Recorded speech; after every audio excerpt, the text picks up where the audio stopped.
Baiklah, Assalamualaikum warahmatullahi wabarakatuh. Perkenalkan, nama saya Nara Salsabila dengan NIM C1C021200 yang akan menjelaskan perpajakan 1 materi 6. Yaitu ada dua submateri, yang pertama itu surat pemberitahuan SPT dan surat setoran pajak SSP. Yang pertama itu surat pemberitahuan atau SPT.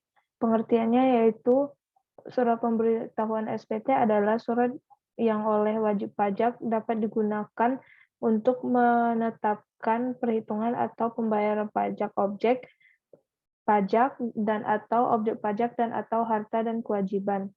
Macam-macam SPT, yang pertama SPT masa atau bulanan adalah SPT yang digunakan untuk melaporkan pajak yang telah dipotong atau dipungut dalam kurun waktu tertentu, yakni setiap bulan. Lalu yang kedua ada SPT tahunan, yaitu SPT yang digunakan untuk melaporkan pajak dalam jangka waktu setahun atau pada akhir tahun pajak.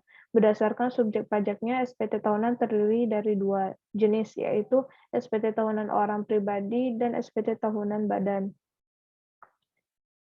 Lalu masuk ke bentuk dan isi SPT. Menurut bentuknya, SPT terdiri dari SPT bentuk formulir kertas dan SPT dalam bentuk dokumen elektronik atau ESPT.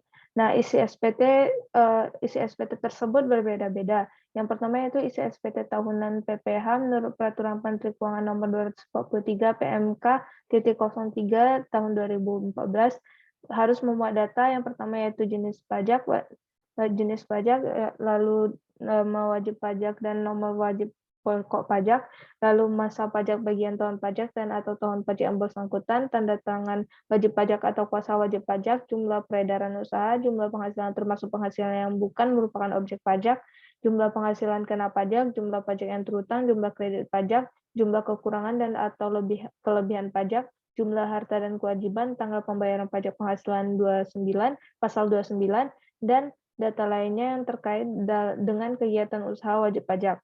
Nah, sedangkan isi SPT masa PPH menurut Peraturan Menteri Keuangan Nomor 243 garis miring PMK-03 garis miring tahun 2014 harus memuat data.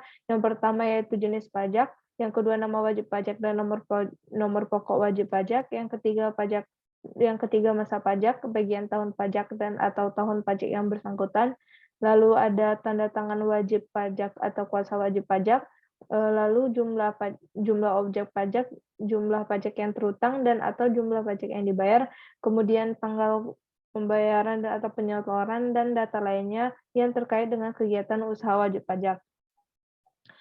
Lalu isi SPT masa PPN menurut Peraturan Menteri Keuangan Nomor 243 garis miring PMK-03 garis miring 2014 harus memuat data. Yang pertama itu jenis pajak, yang kedua nama wajib pajak dan nomor pokok wajib pajak, yang ketiga masa pajak bagian tahun pajak dan atau tahun pajak yang bersangkutan, yang keempat tanda tangan wajib pajak atau kuasa wajib pajak, yang kelima jumlah penyerahan, yang keenam jumlah dasar pengenaan pajak, yang ketujuh jumlah pajak keluaran, lalu yang kedelapan jumlah pajak masukan yang dapat dikreditkan, yang ke-9 jumlah kekurangan dan atau kelebihan pajak, yang ke-10 jumlah kekurangan dan atau kelebihan pajak, lalu yang ke-11 tanggal penyetoran dan data lainnya yang berkaitan dengan kegiatan usaha wajib pajak. Lalu ada isi SPT masa PPN pemungutan menurut Peraturan Menteri Keuangan Nomor 243 garis miring PMK-03 garis miring tahun 2014 harus memuat data. Yang pertama yaitu jenis pajak, yang kedua nama wajib pajak dan nomor pokok wajib pajak, yang ketiga masa pajak bagian tahun pajak atau tahun pajak yang bersangkutan, yang keempat tanda tangan wajib pajak atau kuasa wajib pajak, yang kelima jumlah dasar pengenaan pajak, yang kedelapan jumlah pajak yang dipungut, yang ke-9 jumlah pajak yang disetor, yang ke-10 tanggal pemungutan, lalu ada tanggal penyetoran dan data lainnya yang terkait dengan kegiatan usaha wajib pajak.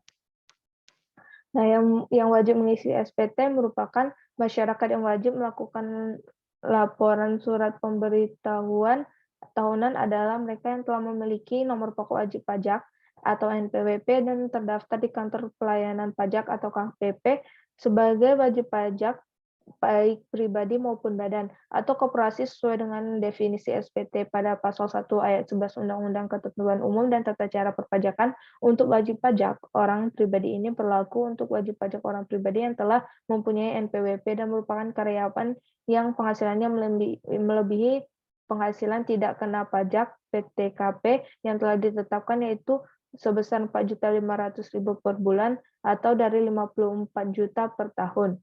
Dan juga wajib pajak orang pribadi yang menjalankan usaha dan pekerjaan bebas. Lalu ada pembetulan SPT. Masyarakat yang syarat pembetulan atau SPT massal, yaitu yang pertama, pembetulan SPT dapat dilakukan kapanpun sepanjang belum dilakukan pemeriksaan wajib pajak yang sedang atau dilakukan pemeriksaan tidak dapat membetulkan SPT yang sedang atau telah diperiksa tersebut. Lalu yang kedua yaitu pembetulan SPT menjadi lebih bayar atau menjadi rugi, paling lambat dilakukan 2 tahun sebelum kadaluarsa penetapan pajak atau 3 tahun sejak berakhirnya masa pajak atau tahun pajak. Lalu fungsi SPT yang pertama, wajib pajak untuk penghasilan. Fungsi SPT bagi wajib pajak penghasilan atau PPH untuk mengetahui perhitungan jumlah pajak yang sebenarnya terutang dan untuk melaporkan tentang yang pertama, pembayaran atau pelunasan pajak yang telah dilaksanakan sendiri atau melalui pemotongan atau pemungutan pihak lain dalam 1 tahun pajak atau bagian tahun pajak. Yang kedua, penghasilan yang merupakan objek pajak dan atau bukan objek pajak. Yang ketiga ada harta dan kewajiban. Yang keempat, pemotongan atau pemungutan pajak orang atau badan lain dalam suatu masa pajak. Lalu juga pengusaha kena pajak. Bagi pengusaha kena pajak adalah sebagai sarana untuk melaporkan dan mempertanggungjawabkan perhitungan jumlah 26 PPN dan PPNBM yang sebenarnya terutang dan untuk melaporkan tentang pengkreditan pajak masukan terhadap pajak keluaran dan pembayaran atau pelunasan pajak yang telah dilaksanakan sendiri oleh pengusaha kena pajak dan atau melalui pihak lain dalam suatu masa pajak sesuai dengan ketentuan peraturan perundang-undangan perpajakan. Bentuk dan isi SPT yang wajib mengisi SPT, pembetulan SPT.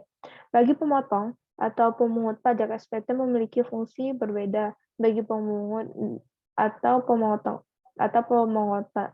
pemotong pajak, yakni sebagai sarana untuk melaporkan dan mempertanggungjawabkan pajak yang dipotong atau dipungut dan disetorkannya dari wajib pajak orang pribadi maupun wajib pajak badan dalam jangka waktu setahun masa pajak ke KPP tempat wajib tersebut terdaftar. Lalu ada batas waktu penyampaian SPT. Yang pertama itu untuk surat pemberitahuan masa paling lama 20 hari setelah akhir masa pajak, khusus untuk surat pemberitahuan masa pajak pertambahan nilai disampaikan paling lama akhir bulan berikutnya setelah berakhirnya masa pajak. Lalu untuk surat pemberitahuan tahunan pajak, penghasilan wajib pajak orang pribadi paling lama 3 bulan setelah akhir tahun pajak. Dan untuk surat pemberitahuan tahunan pajak, penghasilan wajib pajak paling lama 4 bulan setelah akhir tahun pajak. Lalu ada penundaan penyampaian SPT.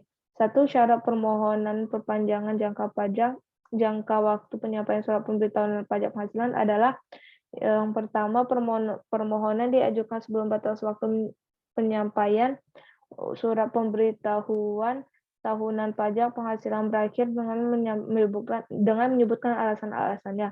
Yang kedua, menyampaikan penghitungan sementara pajak penghasilan yang terutang dan dilampiri laporan keuangan sementara tahun pajak yang berkenaan. Dan yang terakhir, melampirkan bukti pelunasan atas kekurangan pajak yang terutang sebagaimana dimaksud huruf B. Sanksi terlambat atau tidak menyampaikan SPT. Pada pasal nomor 16 tahun 2009 tentang KUP disebutkan bahwa apabila wajib pajak terlambat menyampaikan SPT sampai batas jangka waktu yang ditentukan akan dikenakan sanksi administrasi berupa denda. Yang pertama, SPT tahunan PPH orang pribadi sebesar 100.000. Lalu yang kedua, SPT tahunan PPH badan sebesar 1 juta. Yang ketiga, SPT masa PPN sebesar 500.000. Dan yang keempat, SPT masa lainnya sebesar 100.000.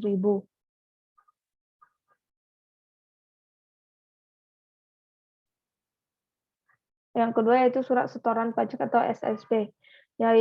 Pengertian SSP adalah bukti pembayaran atau penyetoran pajak yang telah dilakukan dengan menggunakan formulir atau telah dilakukan dengan cara lain ke kas negara melalui tempat pembayaran yang ditunjuk oleh Menteri Keuangan. Fungsi SSP sendiri yaitu sebagai bukti utama sarana administrasi bagi wajib pajak yang sudah melakukan pembayaran pajak sesuai aturan yang berlaku. Batas waktu penyetoran pajak untuk pembayaran massa, yaitu yang pertama menurut PPh pasal 2123, 2624 ayat 2, batas waktunya yaitu tanggal 10 bulan takvim berikutnya, setelah masa pajak berakhir. Lalu yang kedua PPh pasal 22 impor PPN dan PPNBM, batas waktunya yaitu tanggal 10 bulan takvim berikutnya setelah masa pajak berakhir. Lalu yang ketiga PPh pasal 22 impor PPN dan PPNBM, batas waktunya itu bersamaan dengan pembayaran biaya masuk. Lalu yang keempat PPh pasal 25 PPN dan PPNBM, batas waktu yaitu tanggal 15 bulan takvim berikutnya. Dan yang kelima PPh pasal 22 impor PPN dan PPNBM, batas waktunya itu tanggal 7 bulan takvim berikutnya. Baiklah, sekian presentasi PPT saya. Terima kasih. Assalamualaikum warahmatullahi wabarakatuh.